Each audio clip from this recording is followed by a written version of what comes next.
उज्जैन नगरी कदीम हिंदुस्तान की मजहबी और सकाफती दार उल हुकूमत है। महाकाल का मंदिर उज्जैन की शोहरत की अहम वजह है। बादशाह विक्रमादित्य और विक्रम बेताल भी उज्जैन के सुनहरी तारीख का हिस्सा हैं। इसी उज्जैन में कालजयी नाम का जादूगर भी है, जो अपने जादू और जादुई करतब की वजह से जाना जाता है। उज्जैन के बादशाह तेज प्रताप जब किसी परेशानी में उलझ जाते हैं तो जादूगर कालजयी ही उनके काम आता है। उज्जैन के बादशाह तेज प्रताप ने आज फिर कालजयी को बुलवाया है। इसका मतलब उज्जैन के सामने कोई संजीदा परेशानी है, जिसको कालजयी को हल करना है। शहंशाह, यज्ञ का घोड़ा चोरी हो गया है।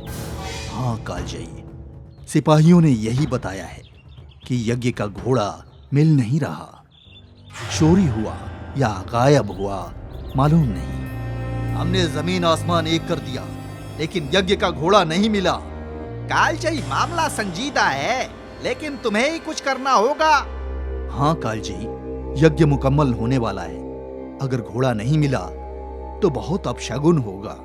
इससे हमारा सूबा और आवाम दोनों को नुकसान हो सकता है। शहंशाह, कालजयी के होते हुए आपको फिक्र करने की जरूरत नहीं। हम घोड़ा ढूंढ कर लाएंगे। इस काम के लिए तुम्हारे पास सिर्फ 5 रोज हैं। मेरे लिए 5 रोज काफी हैं जहांपना, लेकिन मेरा इनाम, तुम इनाम की फिक्र मत करो। जो मांगोगे, जितना मांगोगे, हम खुशी से देंगे। शहंशाह, आप तो जानते ही हैं, मेरे काम करने की एक और शर्त है। जानता हूं तुम्हें अपनी सवारी के लिए घोड़ा चाहिए ना, वो मिल जाएगा। मुझे घोड़ा जरूर चाहिए, लेकिन घोड़ा नहीं। ये कैसी पहेली है कालजयी? शहंशाह, मैं सवारी के लिए घोड़ा जरूर लेता हूँ, लेकिन मेरा घोड़ा कोई जानवर नहीं होता। फिर क्या होता है? मेरा घोड़ा आदमी होता है, और मैं उसे अपने जादू से घोड़ा बना देता हूँ। काम मुकम्मल होने के बाद उसे फिर से आदमी बना देता हूँ। ठीक है, तुम जिस आदमी को चाहो उसे अपना घोड़ा बना लो।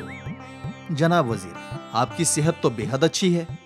किस चक्की का पिसा आटा खाते हैं? वो मैं जहांपना, आज जनाब वजीर मेरा घोड़ा बनेंगे। नहीं कालजयी, मैं घोड़ा नहीं बन सकता। अब मैं बेहद कमजोर हूँ, बीमार हूँ। शहंशाह, मैं जल्द ही यज्ञ का घोड़ा लेकर आपके पास आऊंगा। यज्ञ का घोड़ा अभी तक नहीं मिला? यज्ञ का घोड़ा कहाँ जाएगा भाई? किसी ने जरूर चुरा लिया होगा। ये भी तो मुमकिन है कि घोड़ा जंगल में भटक गया हो। कुछ भी हो सकता है। शहंशाह के सिपाही तो उसे ढूंढकर थक गए। तभी तो ये काम शहंशाह ने कालजयी को सुपुर्द किया है। इसका मतलब अब घोड़ा मिल ही जाएगा। ऊपर वाला करम करे, अब घोड़ा जल्दी मिल जाए, जिससे शहंशाह का यज्ञ मुकम्मल हो। यज्ञ मुकम्मल कैसे होगा? ये नेक काम में रुकावट है। कालजयी है ना, उज्जैन के नजात दहिंदा। सुना है वो घोड़े की तलाश में निकले हैं। वो देखो कालजयी। कालजयी का घोड़ा भी देखो। इस बार किसकी शामत आई है? शहंशाह के वजीर की। वही कालजयी का घोड़ा बने। कालजयी, सुन रहे हो ये हंसी? ये सब मेरा मजाक उड़ा रहे हैं।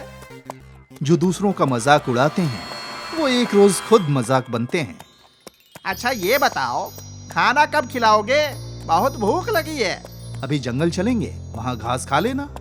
कालजयी, और कितना घास खाएंगे हम? ऐसा ना हो कि आदमी बनने के बाद भी हम घास ही खाते रहें। फिक्र न करो, हम तुम्हें जंगल में जायकेदार खाना भी खिलाएंगे। तो फिर ठीक है, जल्दी चलो। कालजयी घोड़े की तलाश में निकलता है। बादशाह का यज्ञ भी चलता रहता है। उज्जैन की आवाम में बेचैनी है कि यज्ञ का घोड़ा कब मिलेगा।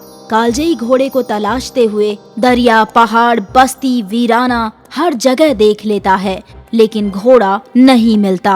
कालजयी अब अपने जादू का इस्तेमाल करता है और अपनी जादुई आंखों से यज्ञ के घोड़े की तलाश करते हुए एक घने जंगल में पहुंचता है। कालजयी, इस घने जंगल में तुम्हें यज्ञ का घोड़ा कहाँ मिलेगा? घोड़ा है, कहीं भी जा सकता है। लेकिन यहाँ उसे तलाशोगे कैसे? इन जानवर परिंदों से बात करके। तुमने इस जंगल में किसी नामालूम घोड़े को देखा है? नहीं। तुमने देखा है? इस जंगल में घोड़े तो बहुत है, लेकिन नामालूम कोई नहीं। इस जंगल में कोई नया मेहमान आया है क्या? इस जंगल में तो शिकारी ही मेहमान बनकर आते हैं। वो देखो, शेर घास खा रहा है। तुम्हें अजीब नहीं लगता? मैं भी तो घास खा रहा हूँ, ये अजीब नहीं लगता? मैं यही तो कहना चाहता हूँ कि मैंने तुम्हें अपनी जादू से घोड़ा बना दिया, इसीलिए तुम घास खा रहे हो। इसका मतलब ये शेर भी जादुई जानवर है? वाह, मुझे आज इल्म हुआ कि घोड़ा घास खाता है, उसकी अक्ल घास नहीं खाती। तुम भी मेरा मजाक उड़ा रहे हो। अच्छा, अब हम उस शेर के पास चलकर हकीकत जानते हैं। मैं जानता हूं तुम शेर नहीं हो। कौन हो तुम? ये जंगल मेरा है। यहाँ के जानवर परिंदे मेरे जादुई नौकर हैं। शैतान, मुझे तुम्हारे जंगल से वास्ता नहीं। इस शेर की हकीकत बताओ। कालजई, मैं शैतान हूँ तो तुम भी जादूगर हो। हम दोनों जादू जानते हैं। इसीलिए मैं इस शेर को पहचान गया।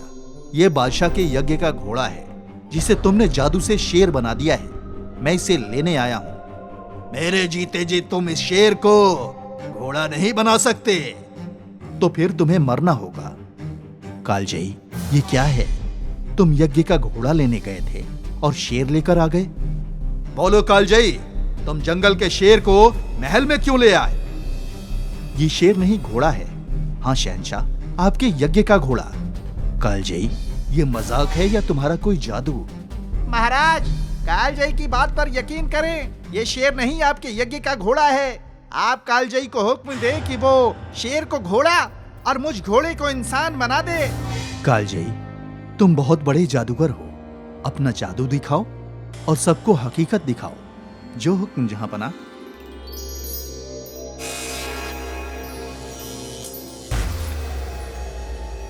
मुबारक हो, फिर से आदमी बन गए।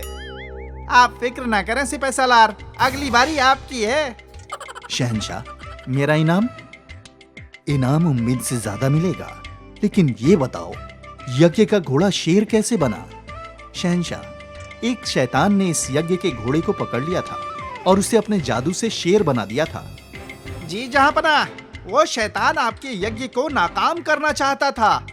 उसे असीर बनाकर हमारे सामने क्यों नहीं लाए? मैं उसे सजाए मौत देता। शहंशाह, वो शैतान अपने गुनाह की सजा पा चुका है। मैंने उसे राख कर दिया है। कालजई, तुम अजीम हो। हमें तुम पर फक्र है। घोड़ा मिलने के बाद बादशाह का यज्ञ मुकम्मल होता है। बादशाह तेज प्रताप कालजई को सोने की मोहरों का इनाम देकर उसको अपना शुक्रिया अदा करते हैं। कालजई हमेशा की तरह बादशाह से इनाम मिली मोहरों को उज्जैन के मुफलिसों में बांट देता है। उज्जैन की रियाया जादूगर कालजई की जय जयकार करती है।